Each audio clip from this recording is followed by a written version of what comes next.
I could feel my heartbeat echoing in my ears as I tightened the thrift store dress I had bought for $20. Intentionally plain, intentionally forgettable. Tonight I wasn't Sophia Bennett, the silent heiress, the woman who owned more assets than my fiancé's parents could imagine. Tonight I was nobody. That was the point. Because at the dinner with my fiancé's rich parents, I wanted to see how they treated a woman they believed had nothing. No pedigree, no wealth, no status. Ethan thought I was just nervous. He had no idea the entire evening was a test, a quiet trap I had set, not for him, but for the people who would soon become my in-laws. And I was right to prepare. From the moment I stepped into their mansion, their eyes sharpened, their smiles thinned, and their judgment cut deeper than any knife. What they didn't know was that I could destroy or save their entire legacy with a single decision. The moment Ethan and I pulled up to the Whitmore estate, I understood exactly what kind of battlefield I was walking into. Their mansion towered over us, white stone, iron gates, trimmed hedges cut sharper than their eventual comments. Ethan squeezed my hand gently. "Don't be nervous," he whispered. If only he knew. The front doors opened before we even reached them. Victoria Whitmore, icy blue eyes, flawless hair, pearls that probably cost more than most people's cars, stood waiting like a queen granting an audience. "Ethan," she greeted, kissing her son's cheek. Then her gaze shifted to me. A pause, a blink, a full body scan. And this must be Sophia. She didn't offer a hug, not even a handshake. Her smile was polite, politely dismissive. Charles Whitmore joined her, tall and rigid, his suit pressed with military precision. "Welcome," he said, but his tone suggested the exact opposite. "Ethan tells us you work in administration?" "Yes," I replied calmly.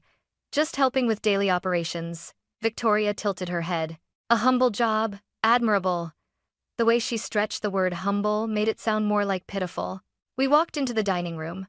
The table alone could seat 20 people, though tonight only 4 chairs were prepared. Crystal glasses, gold-trimmed plates, a chandelier dripping light like diamonds. Every inch of this place screamed legacy, power, ego. I took my seat beside Ethan. Victoria sat across from me, posture perfect, chin lifted as if gravity did not apply to her. "So, Sophia," she began, "tell us about your background, where your family comes from, what they do." A classic opening move. The social resume test. "I grew up outside Boston," I said. "Nothing remarkable." Victoria smiled thinly. "I see." Translation. "Not good enough." Charles added. "Ethan mentioned you don't come from a business family. It must have been quite an adjustment, being around people like us." Ethan frowned. "Dad, that's unnecessary." "Oh, I'm simply making conversation," he replied, slicing into his food. "We want to understand the woman our son is marrying." I folded my hands politely. "I understand completely." Victoria leaned forward slightly. "And what are your long-term goals, dear? People from modest backgrounds usually prioritize stability. Do you plan to continue working as an assistant?" Her tone wrapped the title in velvet-coated disdain. I smiled softly. "I suppose it depends on the opportunities I find." Victoria exchanged a glance with Charles. A silent judgment passed instantly. To them, I was a poor girl clinging to their wealthy son, aiming upward instead of staying in my lane. Inside, I felt a spark of amusement. Let them think that. Every insult sharpened the reveal I was saving for later. This dinner wasn't meant to welcome me. It was meant to measure me. But they had no idea the ruler they were using belonged to me. Dinner had barely settled into a rhythm when the subtle jabs turned into open probing. "So, Sophia?" Charles began, swirling his wine. "I assume your family isn't financially involved in anything significant?" I lifted my glass slowly. "No, nothing significant." A half-truth. My family was not involved in finance because we owned the firms that shaped it. Victoria dabbed her lips with a linen napkin. "I'm sure it must feel overwhelming entering a family with legacy, reputation, and expectations." Ethan tensed beside me. "Mom, she's not overwhelmed. She's perfectly capable." Victoria smiled sweetly. "Of course she is, darling. I just meant that certain circles require a certain upbringing." Ah, and there it was. Certain circles. The phrase rich families used when they wanted to say, "You're not one of us." Still, I kept my expression pleasant, serene, almost naive, exactly what they expected from me. When Ethan excused himself to take a work call, I politely asked to use the restroom. Victoria pointed down the hall with all the warmth of a hotel concierge who didn't want trouble. I stepped into the hallway, only to hear their voices spill from the half-closed study door. Victoria's whisper was sharp enough to cut glass. "She's sweet, but honestly, Charles, Ethan deserves better." Charles sighed. "We can't allow him to marry someone with no status. What would the board think? The shareholders?" "Exactly," Victoria said. "He needs someone who fits. Someone like Madeline Carter, Harvard, old money, well-connected. That girl is everything Sophia isn't." I leaned against the wall, expression freezing for a moment, not from hurt, but from confirmation. They weren't just judging me. They were planning. "We'll talk to him tonight," Victoria continued. "He listens to us. Once he realizes she can't offer anything, no wealth, no network, he'll let her go." Charles agreed. "It's for his future. She's not wife material for a Whitmore." I almost laughed aloud. If only they knew the truth. If only they knew that Bennett Holdings, my company, was in negotiations to quietly acquire a division of Whitmore Enterprises. Not because we needed it, but because they did. I waited until their voices softened, then walked past the door deliberately so they'd know I was returning. Victoria smiled politely as I sat back down at the table. "Everything fine, dear?" "Oh, yes," I said, smiling just as politely. "I didn't miss anything important, did I?" She shook her head confidently. "Not at all." If she only knew. This wasn't just a dinner anymore. It was a stage. And they had just written their own downfall into the script. When I returned to the dining room, Ethan had just finished his call and smiled warmly at me. But his parents? Their smiles were knives. Victoria folded her hands elegantly. "So, Sophia, while you were gone, we were just discussing Ethan's future. Big plans. Very big." Ethan chuckled nervously. "Mom, please don't overwhelm her." "Oh, darling," she replied sweetly. "I'm simply being realistic." Then she turned to me. "Tell me, dear, have you thought about what you could contribute to Ethan's life long-term?" I blinked slowly. "What do you mean?" Her answer sliced the air. "Well, stability, financial wisdom, social connections, things a spouse should bring into a marriage." Charles added, "Marriage isn't just about feelings. It's a partnership, a business alliance, in many ways." I felt Ethan stiffen beside me. "Dad, for the last time, this is ridiculous. You don't talk to people like that." Victoria ignored him entirely. "Ethan has responsibilities, expectations from the board, from our family name." Then she delivered the next blow. "And frankly, Sophia, you come from a simpler world. You wouldn't understand the demands." I set my fork down. "I see." But she wasn't done. "You're kind," she continued, "and I do believe Ethan cares for you. But caring isn't enough. He needs someone on his level." Ethan erupted. "Mom, stop talking about her like she's some charity case." Charles raised his hand calmly. "We're just stating facts. There's nothing wrong with being ordinary, Sophia. But our son isn't." "Ordinary. How amusing." I stayed quiet. Not because their words hurt, but because their arrogance was the match I needed to light the fire. Victoria leaned back, confident she had put me in my place.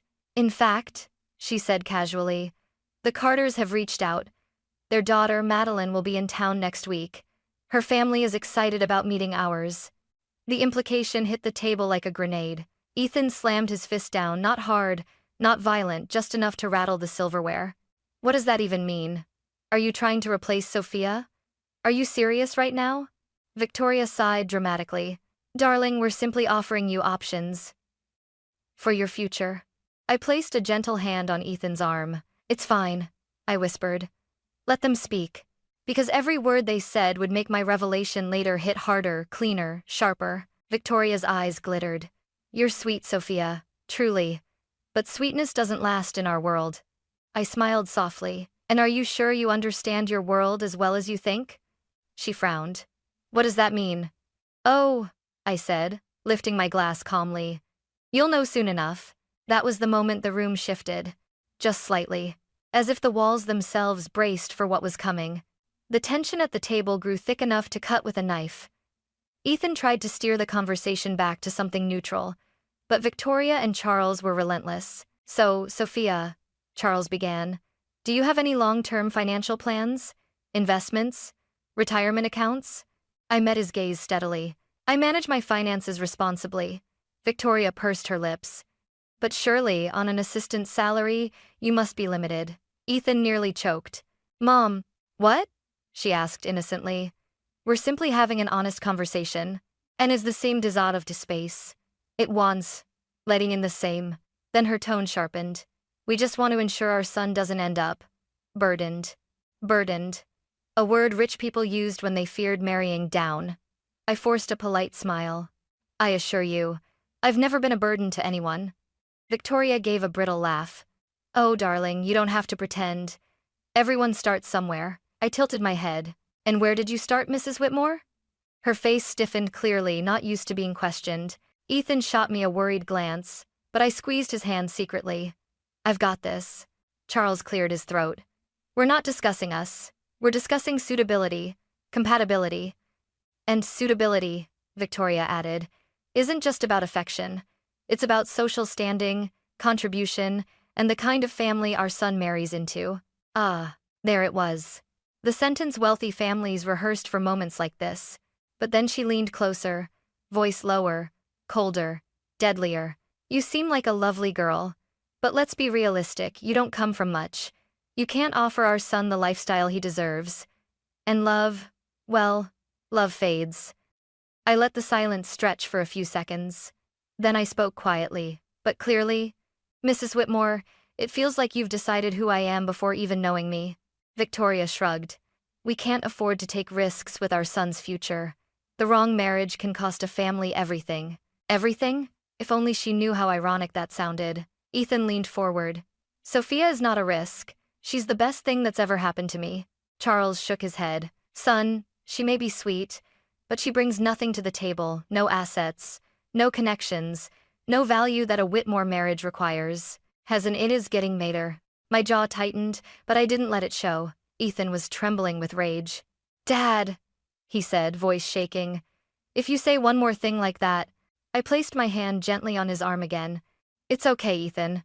Then I turned to his parents, letting my tone soften to something deceptively calm.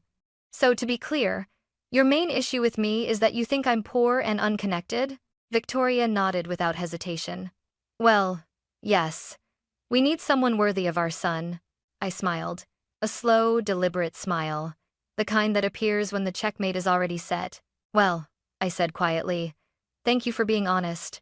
They had no idea those exact words would become the reason their entire world would flip upside down before dessert was served. A thick, almost electric silence settled over the table after Victoria admitted the truth so casually. That I wasn't worthy. That I had nothing to offer. That my existence was a poor fit for their legacy. Ethan looked like he was seconds away from walking out. But I wasn't angry. Not anymore. I was ready. I placed my fork down gently and straightened in my chair, my voice steady as silk. Mr. and Mrs. Whitmore, I began. You've made your values very clear tonight. So allow me to be equally honest with all due respect. Victoria lifted her chin, amused. Oh, and what truth do you wish to share, dear? I folded my hands slowly. Well, you asked earlier about my financial plans, savings, and what I could contribute to Ethan's life. Charles sighed. Yes, it's important to know whether a spouse can support a family's vision. I smiled faintly. I completely agree. Their expressions briefly relaxed, thinking I was about to apologize or justify myself. I was not. Let me start with my job, I said calmly. I told you I work in administration. That's true, but you assumed the wrong kind of administration. Victoria frowned. What do you mean? I opened my purse, pulled out my phone, and laid it gently on the table. I didn't want to bring this up tonight. I came here hoping to be judged for my character, not my resume. But since you insist on evaluating suitability, I think it's time you knew exactly who I am.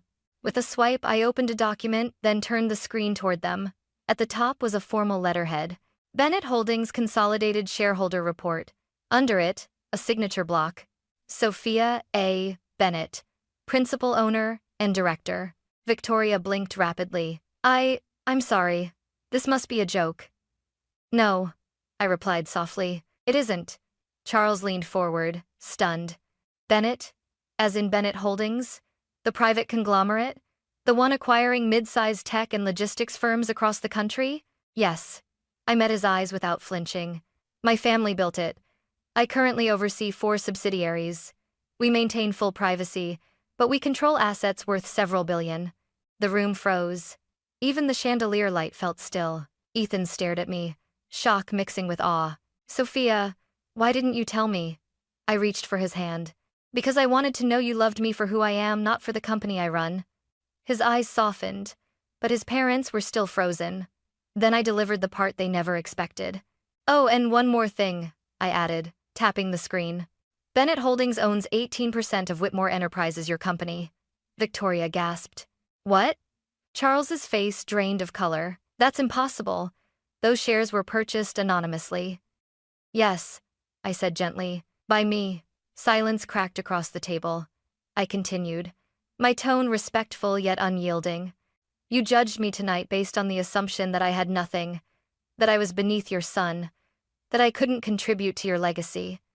I leaned in slightly. But the truth is, your legacy is partially mine. I've helped stabilize Whitmore Enterprises during 3 market downturns. I've sat quietly in board meetings under an alias, and I've protected your company more than you ever knew. Victoria covered her mouth, trembling. My goodness. Charles swallowed, voice thin. You're the investor we've been trying to meet for months. Yes, I answered. And you nearly destroyed the relationship your son treasures because you mistook humility for inadequacy. Ethan squeezed my hand, pride shining in his eyes. I looked at his parents one last time. You wanted someone worthy of your son. I gave a small, controlled smile. Congratulations. You got far more than you bargained for. The chandelier flickered. The room felt lighter, no longer suffocating. Because the game had shifted, and for the first time that night, I was no longer the guest being judged. I was the one in control. For a long moment, no one spoke. Victoria stared at the screen as if it were a live grenade. Charles rubbed his temples, processing the reality that the assistant girl he had belittled was, in fact, the silent investor keeping his entire legacy afloat. Finally, Victoria whispered, We didn't know. Sophia, we never would have spoken that way if we— I raised a hand gently. Please don't say, if we had known. That's exactly the problem. She froze. My voice remained calm, but every word landed with purpose. You should treat people with respect, regardless of what you know about their bank accounts. Victoria's eyes glistened. Sophia, you're right. Charles swallowed, his tone suddenly fragile. We judged you unfairly. We were blinded by our expectations. Ethan looked from them to me, then softly said, I'm sorry you had to hear all that. You didn't deserve any of it. I smiled at him warmly, sincerely. I know. You've never treated me the way they did. But his parents weren't finished. Victoria straightened, trying to regain composure. So, all this time, you watched us evaluate you like— She couldn't finish the sentence. Like a potential asset? I said gently. Or liability? Their silence was answer enough. Charles cleared his throat, a flicker of panic crossing his face. Sophia, your investment in Whitmore Enterprises, your involvement with our company is vitally important. If we've jeopardized that relationship in any way, we want to make amends, truly. Ah, there it was. The shift. From arrogance to fear, from judgment to pleading. But I didn't blame them. Life had a funny way of humbling people. I spoke carefully, choosing every word with precision. What concerns me isn't your business. It isn't your company. It's Ethan. Ethan's grip tightened around my hand.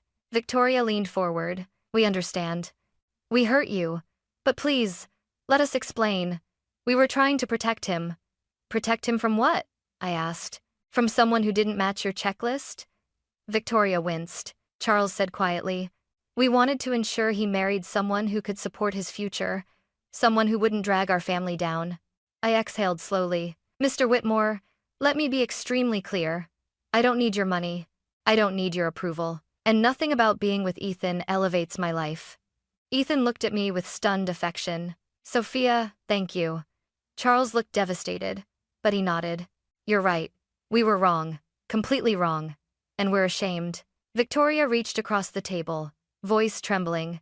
We would like a second chance to know you, truly know you, not the image we assumed. I didn't respond immediately.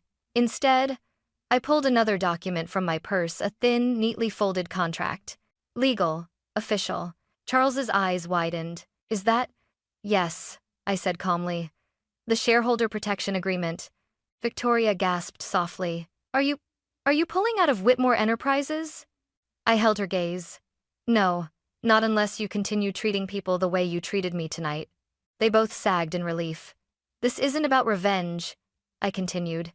It's about boundaries, respect, and accountability. Charles nodded vigorously. We understand. We do. And we will prove it. Victoria wiped her eyes. Sophia, if you allow us, we want to rebuild this relationship. Properly. I finally softened. I'm willing to give you a chance. But this time, I expect honesty, kindness, and fairness toward me and toward anyone Ethan loves. Both parents nodded fervently. Ethan leaned closer, whispering, I'm proud of you.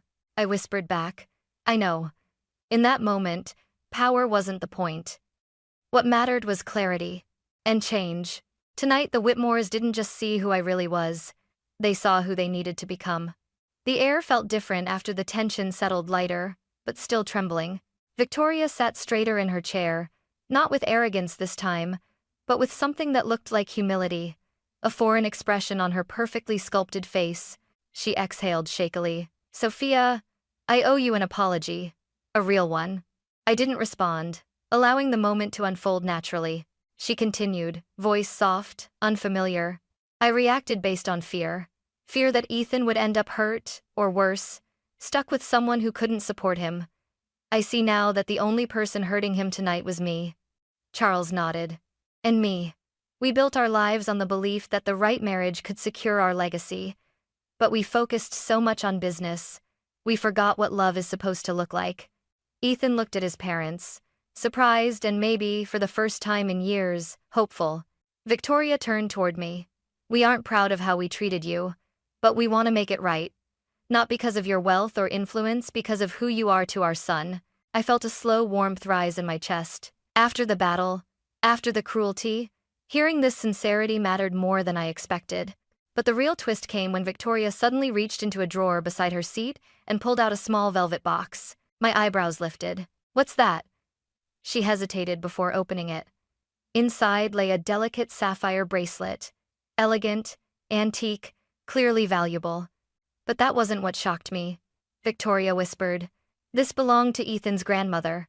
She wanted her future granddaughter-in-law to have it someday. I refused to give it to anyone for years because I was wrong about what worthy meant. A warm tension surged through the room. Ethan blinked. Mom, are you serious? She nodded, eyes shining with remorse. If Sophia will accept it. I didn't reach for the bracelet. Instead, I asked quietly, Mrs. Whitmore, are you offering this to me or to Bennett Holdings? The question struck deep intentionally. Victoria sucked in a breath. No, to you, Sophia. You. Not the company you run. Not the money behind your name. Just you. Her voice cracked. I want my future daughter-in-law to know she is welcome. Truly welcome. This was the shift I had waited for. Not fear. Not calculation. But understanding. I closed the box gently. I accept your apology. And I'll accept this bracelet when I believe you see me as family, not a transaction. Victoria nodded. That's fair. Then, unexpectedly, Charles spoke with genuine vulnerability. You remind me of Ethan's grandmother, he said. She married into wealth but came from nothing, and she changed this family for the better. Perhaps this is history repeating itself. This time, I smiled. A real one. The kind that comes only when walls begin to fall. Ethan squeezed my hand under the table, relief flooding his features. When dessert arrived, a crème brûlée Victoria had carefully chosen, the atmosphere had transformed completely. No more judgment, no more tension, just honest effort. Victoria even laughed softly. I have a feeling you'll teach us a lot, Sophia. And I have a feeling, I replied, that we'll meet in the middle just fine. It wasn't perfect. It wasn't immediate. But it was a start. For the first time all night, the Whitmores didn't look like titans of industry. They looked like people. Flawed, human, trying, and that, more than any confession, felt like victory. If someone had told me earlier that I'd leave the Whitmore mansion feeling lighter, not heavier, I wouldn't have believed them. Yet as dessert plates were cleared and the night drew to a close, Something had genuinely shifted. Victoria and Charles didn't transform into perfect people overnight, but they did something rarer. They learned. They listened. And for the first time, they saw me. Not the version of me they created in their minds. As we walked toward the front door, Victoria paused. "Sophia," she said gently, "may we take you out next week? Just the two of us? No evaluations, no tests. I'd like to know you." Her eyes were sincere. "Of course," I said softly. "I'd like that too." Outside, the night air was cool and quiet. Ethan took my hand as we walked down the steps, his thumb brushing my knuckles. "I'm so proud of you," he murmured. "I didn't do anything extraordinary," I replied. "Yes, you did. You stood up for yourself with grace, and you didn't let them change who you are." I leaned my head against his shoulder. "And you didn't waver.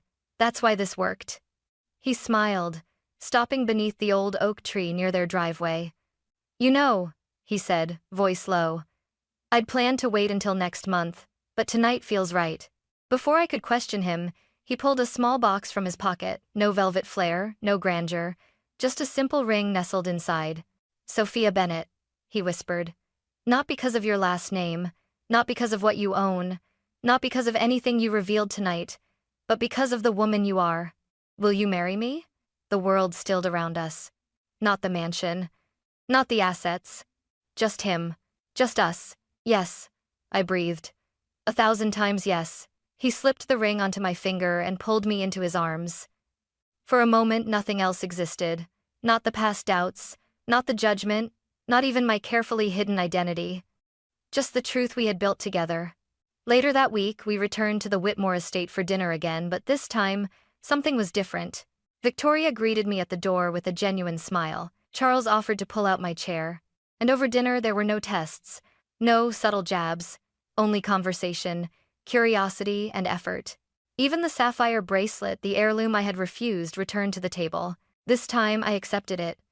Not because of wealth or status, but because it came with sincerity. Months passed, and we planned a wedding that wasn't about legacy or power. No lavish ballrooms, no multi-million-dollar displays. Just a sunlit garden, close friends, our family's mine, large and warm. His, humbled and growing. Victoria gave a toast that surprised everyone. We once believed we knew what makes someone worthy. But Sophia taught us that true worth is character, strength, and kindness. We're grateful she didn't give up on us. And as I stood there, holding Ethan's hand, I realized the truth. I hadn't just changed their minds. They had changed their hearts. Our life together wasn't built on money or alliances, though we certainly had both. It was built on honesty, mutual respect, and the courage to face uncomfortable truths. Some say wealth shows who people really are, but I know better. It's humility that reveals character, and love that keeps it alive.